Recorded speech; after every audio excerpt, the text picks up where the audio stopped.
All right, Bereshis, Rabbi Greyjour, the head of the school, your Rebbeim, Rabbi Rudenstein, and all of you wonderful boys. You know, I come usually 2 weeks a year to Florida to teach Torah in different places. My wife said to me, you know, maybe we could go to Orlando for a few days. So we went to Orlando for 3 days, and we went to SeaWorld. I have to tell you, there's a word in English called an epiphany. That means like a light bulb. Whoa. I saw something in Orlando that made a very big impression upon me. I go into the aquarium there, and I see the stingrays going back and forth, and back and forth, and back and forth. I come back 10 minutes later, back and forth, and back and forth. The dolphins, up and down, and up and down, and up and down, and up and down. And then there's a school of fish. And the school of fish are going like this, round and round and round and round and round. And just out of curiosity, I came back a half an hour later, round and round and round and round and round. And I said, Rebbeinu Shalom, thank you that you give me meaning in life. Imagine if you, what did you do the whole day? Back and forth, up and down, round and round and round and round. We make a bracha. Bracha to Hashem, chayne nadas. You give me knowledge. We make a bracha in the morning. Asher nasan la sechvi vina. Sechvi doesn't only mean a rooster, it means the mind. You gave me a mind, lahafkan ben yom and ben layla, to know the difference between day and night. You gave me meaning to my life. That's, by the way, that's before being a yid, even a guy. But if anybody ever said, if you ever said, I never win anything. Anytime there's a lottery, there's a Matzah Shabbos learning program, I never won anything. Boy, are you wrong. We're Jews. We've won the sweepstakes. Kol Yisrael yesh lehem chelik l'olam haba. All of Kol Yisrael is a chelik for olam haba. You know what that means, to have a chelik for olam haba? It means that this world isn't just 120 years. We got trillions upon trillions of years. But, there's a big but, there's a but. We got to prepare for it.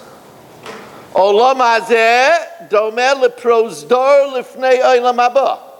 This world is a hallway to the next world. You got to prepare in the hallway. You know, I once heard Rav Moshe Sherer. You're too young to remember Rav Moshe Sherer. Rav Moshe Sherer was the head of the Agudas Yisrael of America for 50 years. Rav Moshe Sherer made sure that we could be a Jew and that they can't tell us that we can't come to American Express if we don't work on Shabbos. They can't tell us that Dun & Bradstreet can't hire us if we're going to take off for Sukkot and Pesach. Rav Moshe Sherer made that happen. I remember, this is 43 years ago, when I was just starting my Rabbanis, that I had a Talmud who was fired from Radio Shack. I don't know if you remember Radio Shack. But he was fired from Radio Shack, where he was a manager, because he had facial hair, a beard.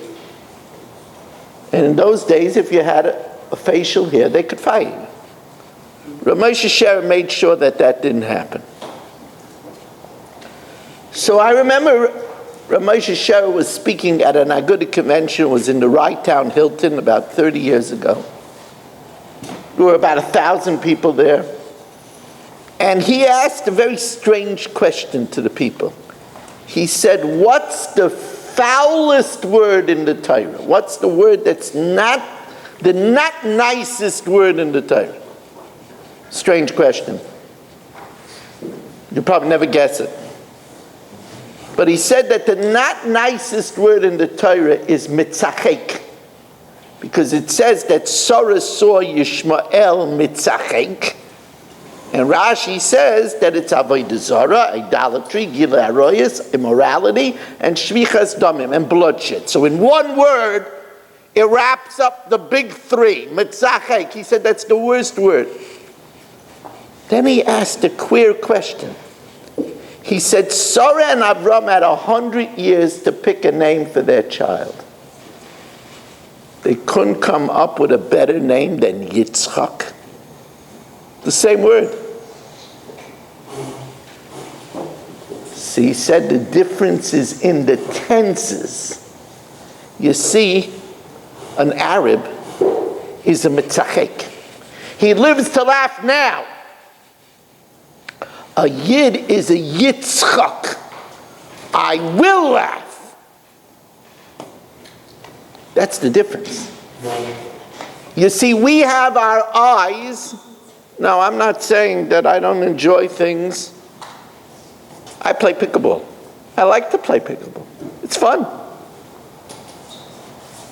And I like cholent.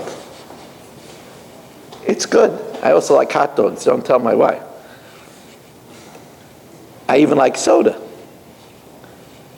But I don't live for soda. You know, Rabbi Franz said he once went to a cemetery where in the section of the cemetery they had tombstones. And on each tombstone, in the corner of the tombstone, was a bowling pin. And it said on the tombstone, we live to bowl. Now, isn't that pathetic? That a person lives to bowl? We don't live for cholent. An Arab is a mitzachek. He lives, the world is his amusement park. We don't go from fun to fun. We're not supposed to do that. Jews are supposed to be a Yitzchak. We will laugh. We're supposed to always be investing in Olam Haba. As a matter of fact, in my Sefer Challenging Times, I wrote that a person, if they're smart, should have an Olam Haba portfolio, where you write down your investments.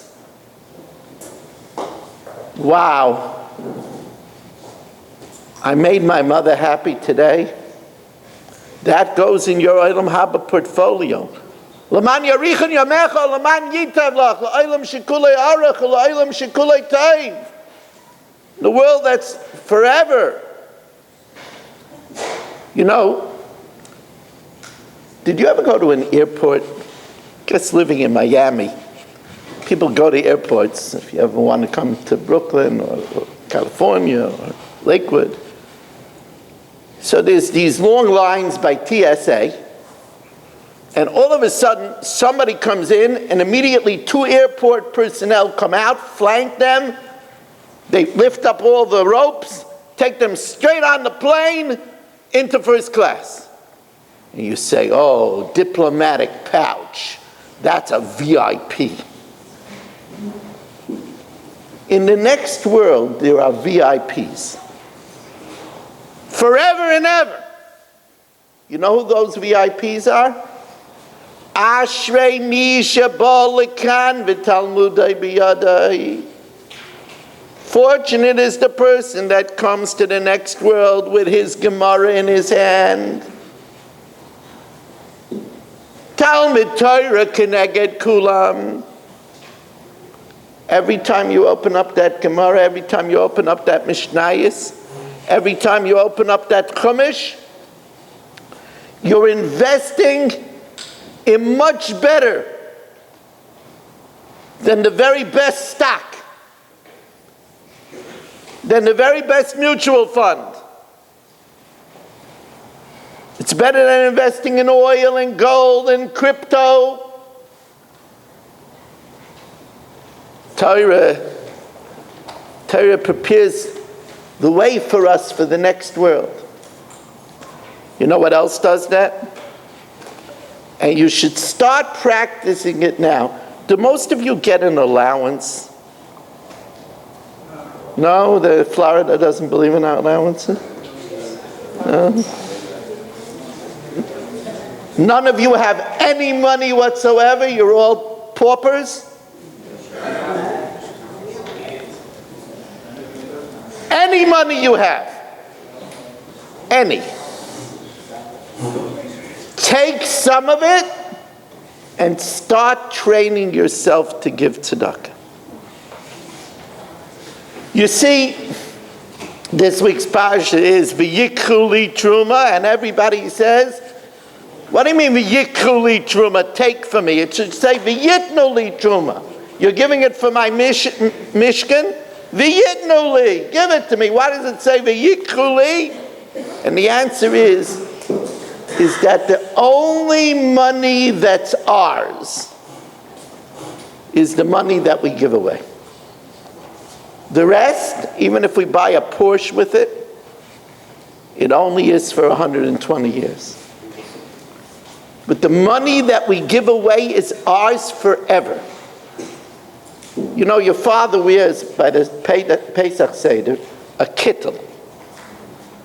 A kittel, when he breaks the middle matzah and he wants to hide the afikomen so you don't steal it and ask him for a car, you know, he looks to put, this thing doesn't have any pockets.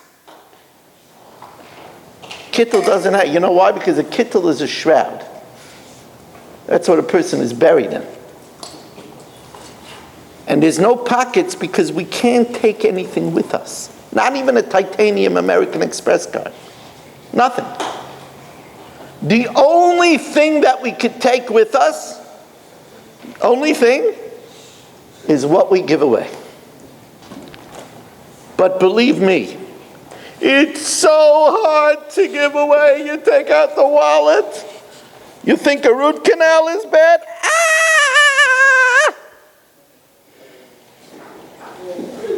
It's very hard to make money. So to give it away, you know how you get to give away? If at your age, you start training your hand to give away, start training yourself. You know that we had a minig in our house. My first Rebbetzin passed away from a terrible sickness. Miriam Liba Bas Rabar and Zichron Levracha. But she had a great thing. You see, I gave 2 daf yomis a night. My second daf yomi I gave in Brooklyn. I lived in Staten Island. I traveled to Brooklyn. I gave a late night daf yomi at 10:15. By the time Mariv was over, it was 11:30. There was an all-night grocery store on 13th Avenue, and I would buy snacks for the kids. In those days, the minig was that they got 2 snacks and 2 drinks, because they had a Hebrew recess and an English recess, so they had a snack for each one and a drink for each one.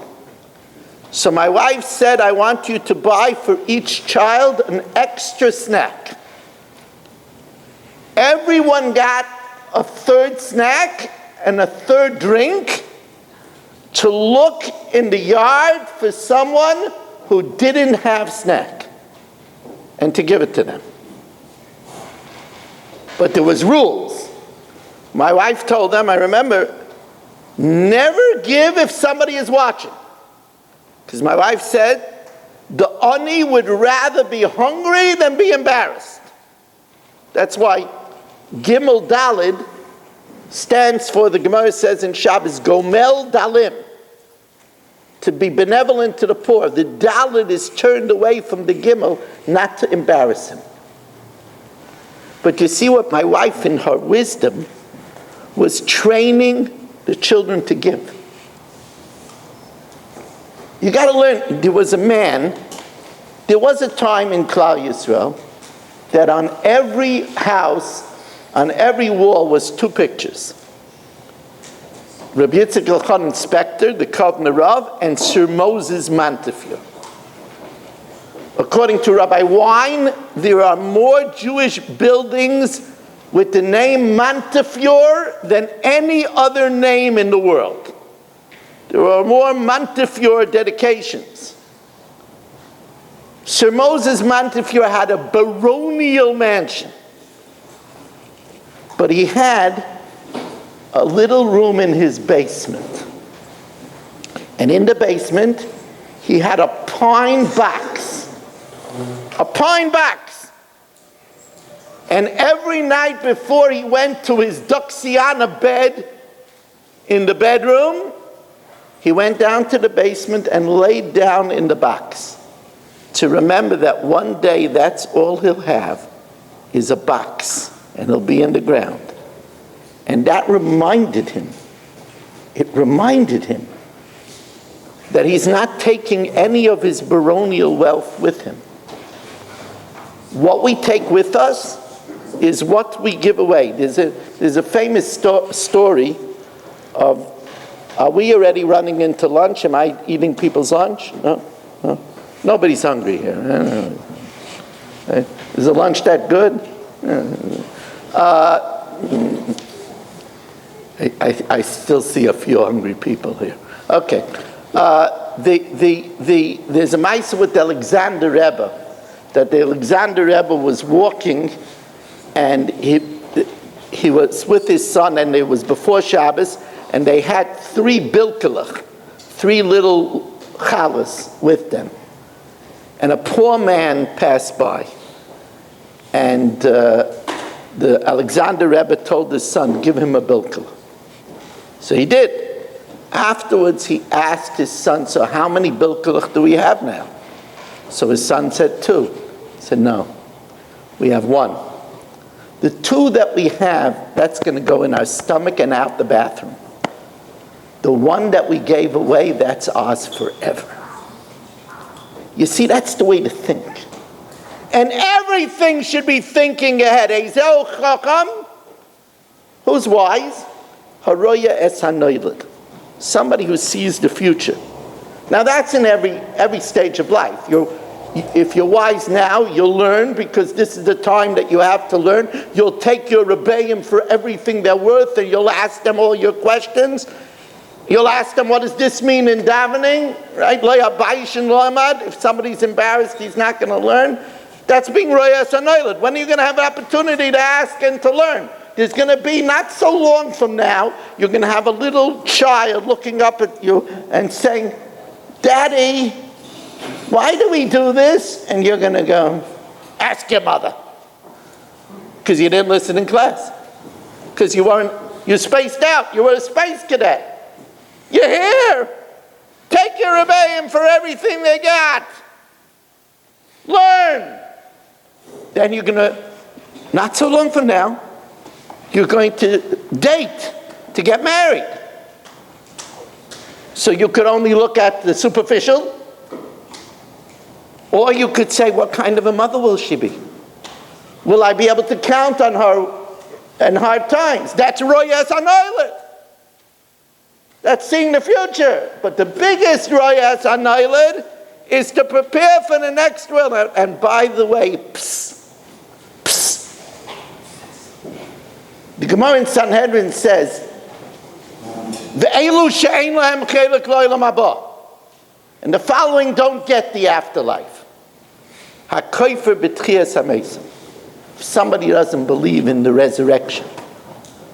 That's why every day, 3 times in Shemona Esrei, we say, "V'ne'monato la'achayos meisim." Martin Luther King wasn't the first one that said, I believe. Count me in, Hashem. I'm from the believers. I believe in the resurrection. I call a cemetery a Beis HaChaim, a place of life. I don't do autopsies because I believe that this body is going to come back to life. You got to be a believer. You believe it, you get it. We want billions of years. And that, by the way, is the reason that right after in Shemona Esrei that we say the password to get into the palace, that I'm a child of Abraham, Yitzchak, and Yaakov, the very first thing that we thank Hashem for is Tchias HaMesim. Isn't that strange? We're not dead yet. It's like I have my little grandson. I have over 35 grandchildren, but my little grandson, Yehuda, he's 2 years old. He says to me, Zaidi, thank you for coming to my wedding, Yetz Hashem. Kid, you didn't even have your upsharon yet. What are you thanking me about your wedding? We start Shemona Esrei with Tchias HaMesim, we're not dead yet. Put that all the way at the end. The answer is we don't have any asset bigger than the asset that we have billions and trillions of years. Kol Yisrael yesh lam chelik l'olam haba. But this is where it counts.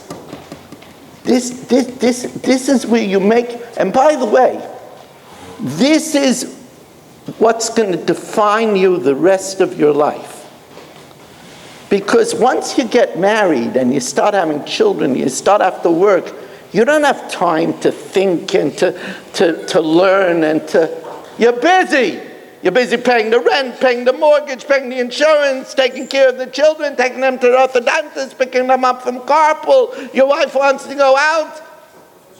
Now is your time. Make it useful. You know, it's like you say, I had an uncle, he should be gesund, he's in his late 80s, Uncle Robert, Uncle Matti. When I was 8 years old,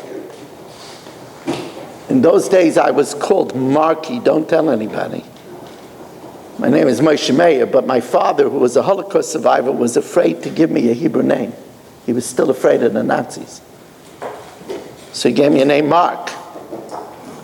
So my uncle said to me, Marky, saw me davening. He said, Marky, I want to tell you something. You're going to daven your whole life.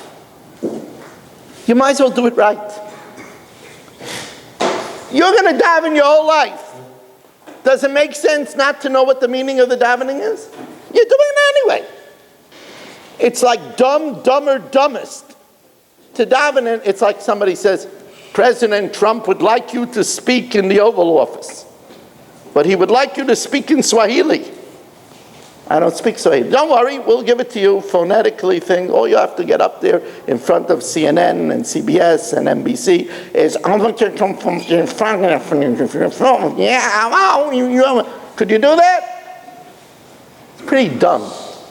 You don't know what you're talking about. It's pretty dumb to daven and not know what you're talking about. When are you going to do that? So the Yetzer Hara says later. Later, Shmeder. The people that say later are still saying later. Now I'm in Deerfield and I'm speaking to 75-year-olds and they're still saying later, when I get a chance. This is the time. This is the time. You're davening. You're doing it anyway. At least know what it means. Doesn't that make sense? Taking a hot scroll, 2 minutes a day. By the way, I heard, I'm not a Lubavitcher, but I heard from the Lubavitcher Rebbe a great thing. He says, you want to train yourself to notice the mezuzah? Once a day. Go to the mezuzah and put your hand on it for 10 seconds. 10 seconds is a long time. Put your hand on it for 10 seconds and think. Think to yourself, Hashem is in the room. He's watching me. Shin Daled Yud stands for Shomer Dal Sois Yisrael. You do that, it'll change your mezuzah experience. Mezuzah is pretty good. You'll live long, your children will live long. It's a mezuzah investment. But you know something, I'm speaking to you just for 20 minutes. You're here in school. Use the time. You could doodle, you could make eights, and you could dream that you're a superhero and dream your way through school and space out. What a waste of life. And then later on in life, you'll say, boy, was I silly. Boy, I could have made something out of myself. And now I'm not such a good example for my children. Now my wife is not so proud of my scholarship. Take your Rebbeim for all they've got. Ask. Don't be embarrassed. Say, you know, I don't understand this. I don't get this. How do I know this is true? Ask them. And by the way, they might not know all the answers. You know, the Gemara says, when I do a Q&A, and I have people throwing questions at me, I tell them beforehand, I'm very good at saying I don't know. The Gemara says, Lameid l'shayncha leimer eini yodea. Train yourself to say I don't know. But you know something? Then your Rebbe could ask his Rebbe. And he'll get you an answer. I want to give you a bracha. First of all, I want to thank you for listening to me. I want to give you all a bracha. You should have great friends. And you should be a great friend. You should have good health. You should enjoy learning. You should have atzlacha in ruknius and in gashmius. And Hashem should be memale kol mishalosechem l'tova.